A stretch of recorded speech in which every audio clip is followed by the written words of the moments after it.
good evening or good morning, wherever you are in the world. I am about to go live with the amazing Alka Joshi, international best-selling author and novelist of the trilogy, Jaipur trilogy, The Henna Artist, The Secret Keeper of Jaipur, and The Perfumist of Paris. And now she's publishing a new book. Let me get her on. She's publishing a new book, 6 Days in Bombay. She is also a Reese Witherspoon book club author, an LA Times bestseller. Hello, Alka. Hi, Stephanie. How nice to see you. Very nice to see you. Thank you for having a chat with me today. Oh, lots of people coming. Oh, let me wave at all of them. Alka, you've had an amazing couple of weeks. You've been to the Forbes Summit in Abu Dhabi. You need to tell us all about it. But shall we start with your new book, 6 Days in Bombay? It is going to be published on the 15th of April. It's on pre-order now. You've had so much success with the Jaipur trilogy. Let's talk a little bit about the new book first, and then you can tell us about the Forbes Summit, how amazing that was. And we're going to talk a little bit about how we can accelerate action for women more and what that means to you. Okay. So 6 Days in Bombay started with this young woman, and a woman who lived many, many decades ago. Yeah. Her name was Amrita Sher Gill, and she was a prodigious painter. She was half Hungarian and half Indian. Wow. And so she had been raised primarily in Hungary. She had studied with painting masters in Paris, in Florence, all these fabulous places. And then at some point, her father thought that it would be safer for them, because her mother was a Jewess, thought it would be safer for them to be in India, because I don't know if you knew this or not, but it came as a surprise to me that India has been a safe haven for Jews for thousands of years. Yeah. Thousands of years. Yeah. And so Amrita's families, took her there. But the thing about Amrita that was so amazing was that she not only had confidence in her artistic ability, but she was also uncaring of what anybody else thought of her. So she was the most flamboyant person in the room. Sometimes she would be dressed in fabulous saris. Sometimes she would be in, the latest Paris fashions. She also slept with men and women and anybody who intrigued her, even after she was married.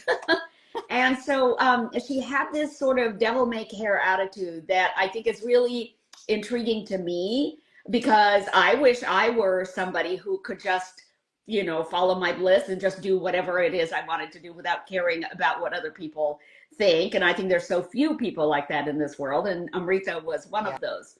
But here's the other thing I found intriguing, is that she died when she was 28 years old in a hospital in India. And she entered the hospital complaining of some abdominal pain and so on, and then was dead 2 days later. Very healthy young woman, just completely gone in 2 days. And I think that had she lived longer, she probably would have been a household name today. I would love for her to be a household name, the same way that Frida Kahlo is a household name, the way that Mary Cassatt is a household name, the way that Georgia O'Keeffe is a household name. I would like for that to happen. And I think she deserves it, definitely, because of the contribution she made to the world of art.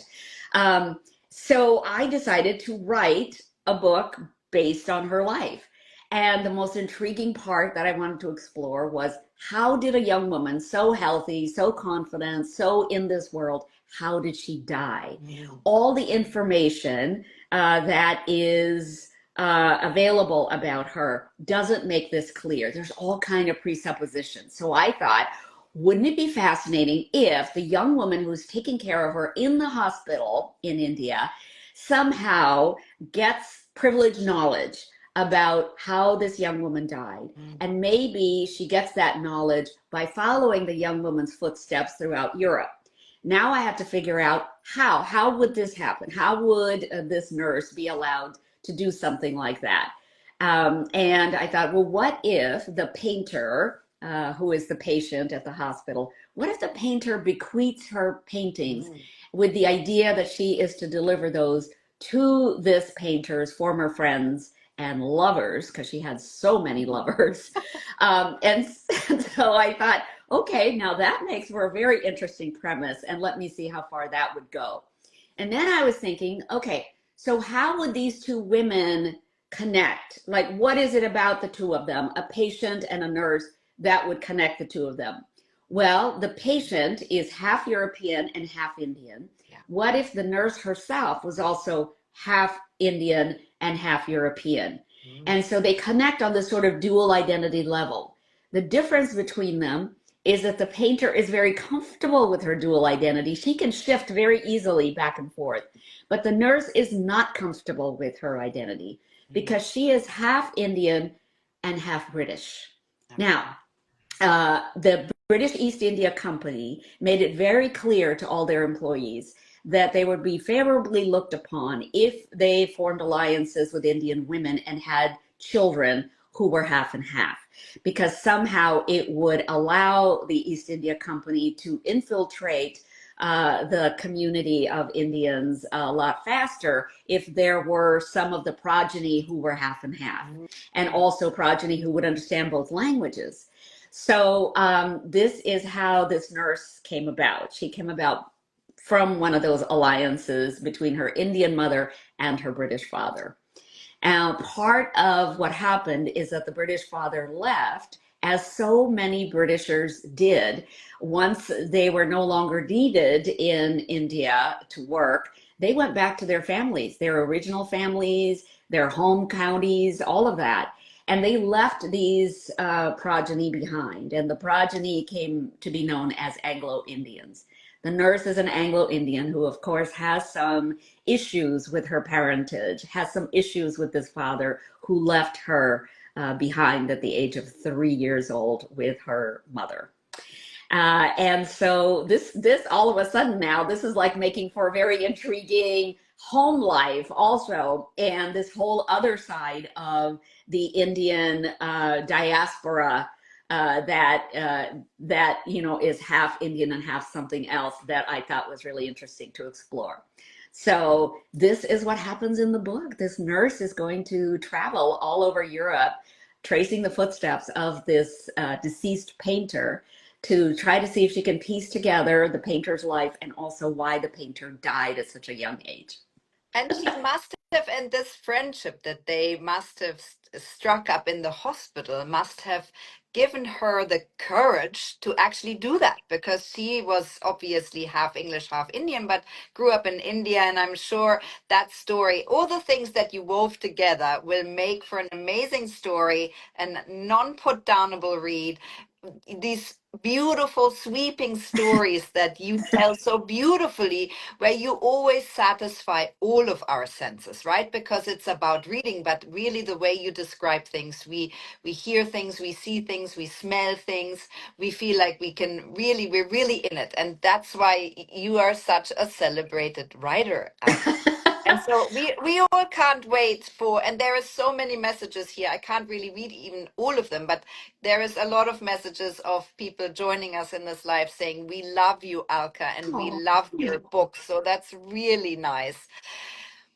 We're so excited. So I don't know, have you started a book tour already? Is that going to happen? Tell us a little bit about what's going to happen around the release of this book, and tell us about the Forbes Summit. That was a women's summit in Abu Dhabi. Tell us a little bit about that in the backdrop of really women's spaces actually right now looking and feeling like our spaces are smaller. And I listened to Tina Brown and Maureen Dowd, and you may think whatever you want about them. They're, wise old owls, writers and journalists who've spoken to every important person in the world. And over the weekend, they had a conversation and said, women are done. Women are done. we've had our moment and now we're done. And I think given that this seems to be the general notion of the times that we live in since a couple of months, I think it's especially important to talk about the Forbes Summit in Abu Dhabi. Yes, absolutely. So, just as you're doing with Shecan, Stephanie, what Mika Brzezinski wanted to do for women over the age of 50 is to say, hey, you are not done. No woman is ever done. Any age, a woman can contribute to this world, can do phenomenal things, can share her contributions with this world. And so what she did was, hey, Forbes has a 30 under 30 list, all these fabulous women under the age of 30 who are doing incredible things, and only 30 of them are chosen from thousands and thousands of names. Why don't we do something for women over the age of 50? We are not dead. We are still contributing. And how about that? Yeah. So she talked to Forbes. They formed this 50 over 50 list. They culled 10,000 names a year, and then they choose 50 women. So 2 years ago, I was chosen as one of the 50. I was shocked because I thought, well, all I do is write novels. There are women on the 50 over 50 list who are running hedge funds. They are running medical institutions. They are curing cancer. I'm not doing any of those things. But what they pointed out to me is that arts and culture and entertainment are also ways in which women are contributing. Yeah. And sometimes they are some of the most significant ways in which women are contributing in an external world. So a lot of people see our names, a lot of people see our work because we are in the public forum constantly. So I think that is valuable. And they said that, Alka, you're writing about women's agency, and that's the important thing. Yeah. So I'm constantly wanting for women to explore how far they can take their talents. My protagonists are always women who are fighting the odds, fighting obstacles, trying to figure out, as I think most women do in this world, women are like water. They will go around an obstacle if they can't get through it, if they can't blast it.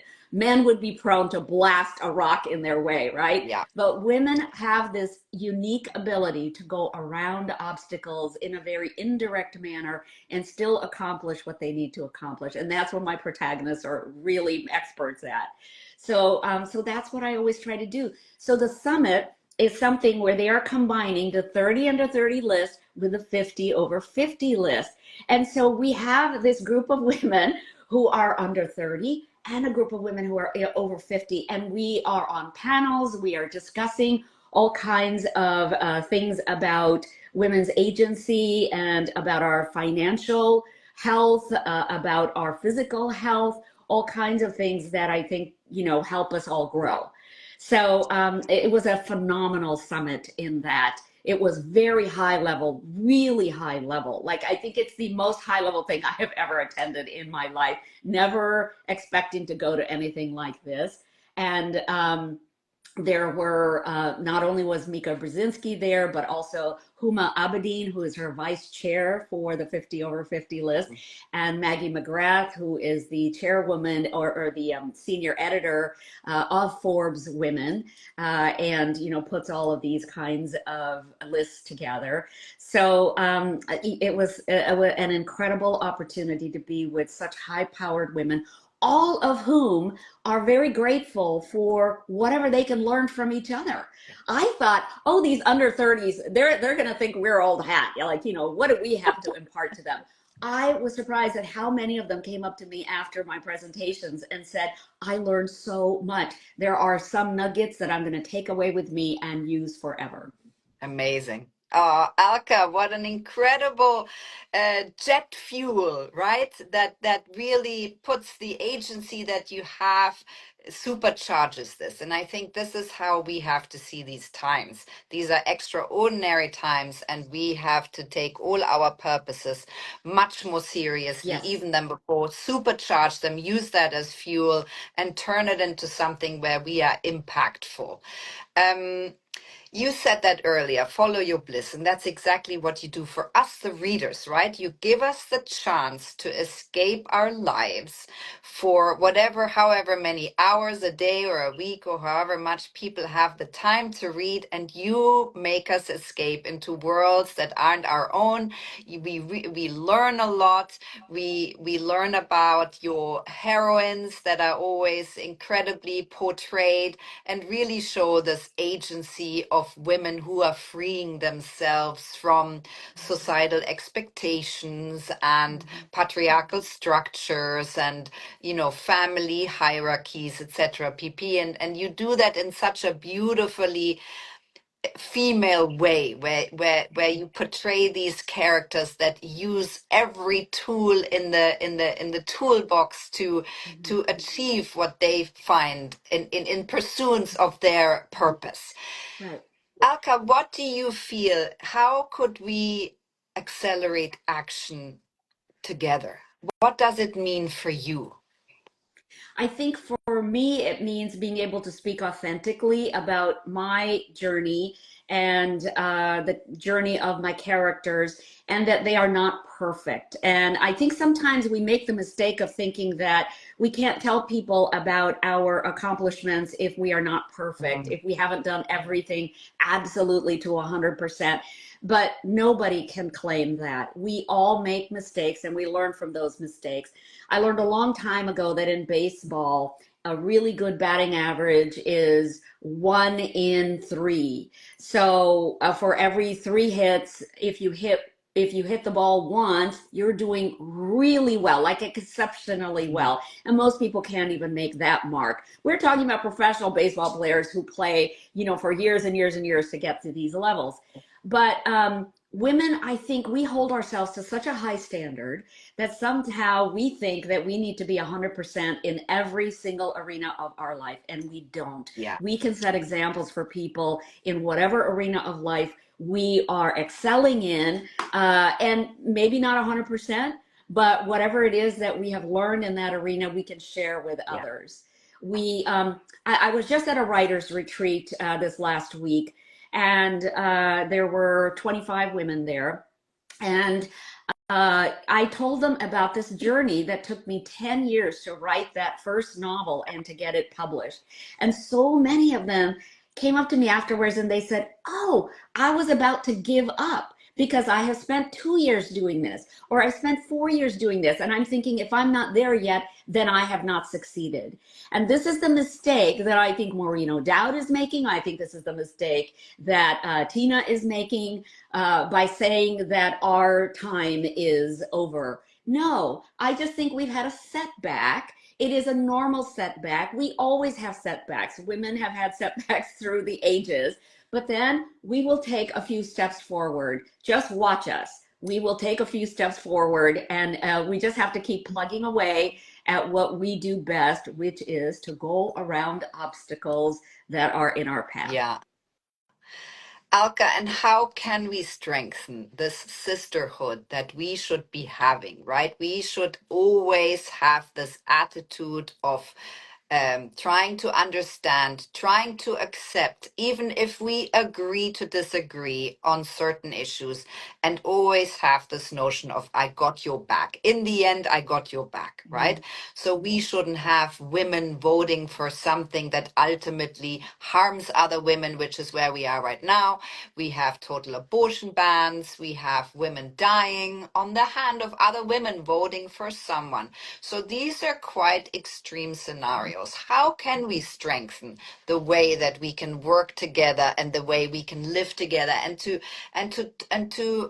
turn this around of where we are right now, where the division is so big that we all have to hold against it?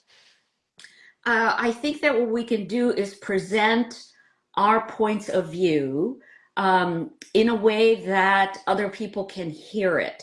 So not with voices that are strident, although, if that works for some, and so, that is perfectly good for them to do that and comfortable for them. But I think that in that sort of indirect way that I was talking about, I think it's good to always have discussions with people that ask them, well, why do you feel this way? How do you feel this way? How do you think that if we all felt that way, what would it do to our daughters? What would it do to our granddaughters? I think when we personalize it in that way about how it affects our family circles, as opposed to just this amorphous public out there, then I think that it makes a difference in people's perceptions. And I'll give you an example. When my book, when The Henna Artist was first out, uh, I read on Goodreads, which is where a lot of authors will read comments that readers are making about their books. That a woman said, "Don't read this book; it has abortion in it." Now, in all of my books, I deal with the kinds of things that women deal with every single day. I'm not making a judgment. I'm just saying, here is a woman who is dealing with this problem. Here's another woman trying to help her. Or here's yet a third woman who is dealing with a different kind of problem. And I want to present these problems and how these women are tackling the issues. Yeah. And so I panicked because 487 women had liked this woman's comment. I called my agent. I said, "Oh my God, nobody's going to buy this book." And she said, "Don't worry about it. Just don't respond. Everybody's entitled to their opinion, but that doesn't mean you need to attack them back or, explain or anything like that." She said, "And by the way, don't read comments. We tell authors, don't read any reader comments. Just do what you do best." Okay, so I went on. And then a couple of years ago, I was in South Carolina. I'm doing an author talk. And a woman waited for me until the end of the signing line, which took an hour. And I thought, she wants to talk to me about something. So she came up to me and she said, "Now, Alka, I have read all your books. They are really fascinating. It's hard for me to put them down. But I am a pro-life woman. I do not believe in abortion.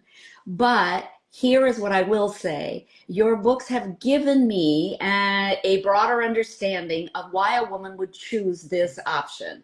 And so now when I'm in my conservative circles and I'm talking to women about this issue, I can say, well, have you considered that there are women who pose whose lives pose these problems, and this is why they choose an option like this. Yeah. So I was so amazed that, first of all, she had the open mind to be able to absorb my books, but not say, "Well, I have to agree with everything Alka's saying," but really be able to openly understand why these women are choosing certain options that she doesn't personally agree with. Yeah. But here's an example of something that I think we need to all talk about, that I did talk about in my books, and it made a difference in this woman's life. And I thought, for every woman who tells me that my book made a difference in her life, there's got to be thousands of others, tens of thousands of others, based on how many people have bought, my books, that are probably feeling the same thing, but I never had a chance to hear from them about it. Definitely. I think it's grace. It's grace when you let that happen and you let yourself be influenced in a way that you wouldn't have thought. And I think this is what we need more. We need more grace-filled conversations, and we need all the conversations, right? We need the conversations that are pro and con and all the nuances in between. And I feel the nuances being taken away right now. So we have to cling on to that. And you are very right. We have to bring it back to the personal and back to the human side, right? We're humans. We're here. We're birthing the future generations. Let's talk about those personal stories.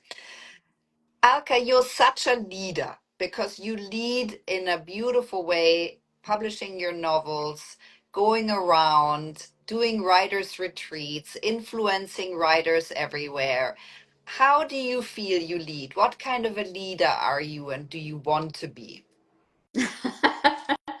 Well, this is really interesting I always looked to other women as women who inspired me, women whom I wanted to be like, women whom I wanted to dress like, because I thought, you know, just in their presence, they are making a statement. Um, and I never considered that I might be one of those women someday for Definitely. others. So Definitely. what I like to present is an authenticity where I say, look, I'm not 100% perfect. There are lots of things that I do not understand, that I do not know, that I do not do correctly. And that's okay. And that's okay for you as well. You know, you can also be imperfect. You can also be a leader and be imperfect. I think I also lead through vulnerability. Yes. And I think that this is really important. I think sometimes people feel that in order to be a leader, and I think this is sort of a masculine version of leadership, that you always have to be strong and macho and you cannot let your guard down.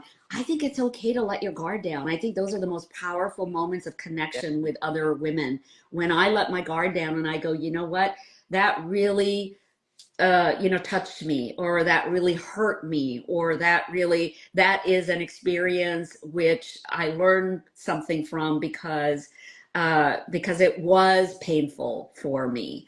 So I think authenticity and vulnerability are the ways that I lead. Other women, you know, have other ways Yeah. that they might Yeah. lead.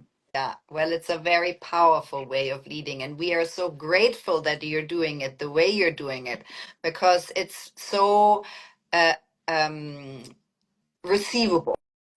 It's so easy to dock onto that and to learn from that. Um, Alka, I'm wondering, and maybe it's a little bit what you already said, but you know, there'll be younger girls listening to this, and there'll be, you know, some might know what their, you know, what their purpose is, and many of them don't.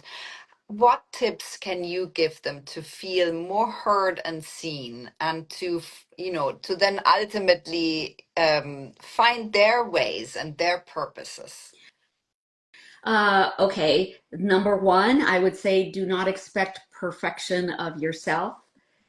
You are good if you're batting 1 in 3 and you're successful with 1 in 3 projects that you take on, you're doing really, really well. So keep that in mind. Number two, um, go ahead and say what you feel, but learn how to say it properly. One of the things that I am continually doing is learning how to communicate better. And I think that there are so many resources now, given the internet, that we can do that. I rely on YouTube. I look at YouTube for, you know, how do I negotiate a very difficult relationship? Mm. How do I communicate a complicated subject, but in a very simple manner? There are master classes that you can take in any of these things. There are retreats you can go to where you can really learn from them. And if you don't have the money, many of these places have scholarships where you can apply for a scholarship and be able to have just as much information as somebody who's paid a lot of money to do something like this. So I think that keep learning how to communicate better, keep learning how to make your points heard.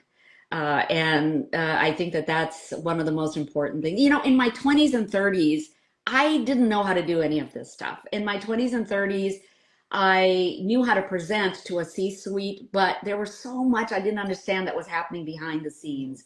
And I think it behooves every young woman to find a mentor who can help her Yeah. understand what is actually being said Mm. and what's being said behind the curtain. Yeah. Yeah. You know, these are things that I think every woman needs. Every woman needs a mentor, just like every man in business has a mentor. Find yours. Yeah. Amazing. Alka, if you could write a postcard to every person in the world with a sentence, what would that be? You are everything you need to be and want to be right now. Yeah. Every woman has the knowledge inside. Every woman has the wisdom. We all have the insights inside here. And I think that what we do is spend the rest of our lives trying to access that because we have it all here. Don't think that the outside world has it. You have it right here. Amazing. Alka, you are the best person to talk to. You are obviously a Shecan role model. Your story is up on Shecan World on YouTube, on the website, and 6 Days in Bombay is coming out on the 15th of April. We would love for everyone to pre-order. Yes, ah, beautiful. I cannot wait to get it. I'm so excited, Alka, and all the very best of luck. And thank you so much for joining me today. It's been such a wonderful conversation. Thank you so much, Stephanie. And thanks to everybody out there. And I hope you guys have a great Monday. Yes, and you too. Thanks. Bye. Bye.